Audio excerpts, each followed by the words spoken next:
सखी मड़वा में बारात आ गइल बा हो। समधी दुल्हा दुआर पे खड़ा बाणे हो। हाँ ये सखी, दुल्हा के बहिन नहीं आइल बाड़ी बारात में, तनी दुल्हा के फुहर फुहर गारी गावा हो। और कियरिया के अरी अरी बोनी तरोइया तरोइया में जामल चवरैया हो राम।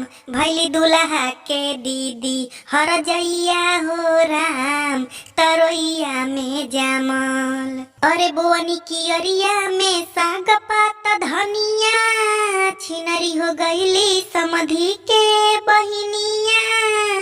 चार पेड़ गड़नी मकैया हो राम, भैली दुल्हा के माई हर जइया हो राम। भैली दुल्हा के दीदी हर जइया हो राम, भैली दुल्हा के दीदी। और चर्चा भइल बा समधी के बहिन के, घूमेली छोटे छोटे कपड़ा पहिन के।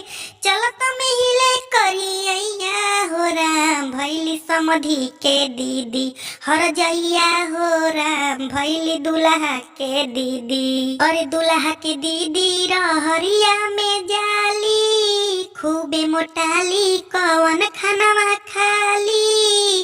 रोजे नया खोजेली सैया हो राम, भैली दुल्हा के दीदी हर जइया हो राम, भैली भसुर के दीदी। अरे बरहे बरी सके छिनारो के उमरिया, बेगला टकाई के घूमे सहरिया।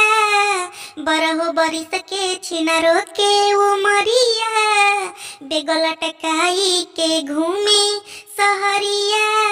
और खूब घूमी घूमी लुटावे रुपैया हो राम, भैली दुल्हा के दीदी हर जइया हो राम। भैली समधी के बहिनी हर जइया हो राम, भैली दुल्हा के दीदी।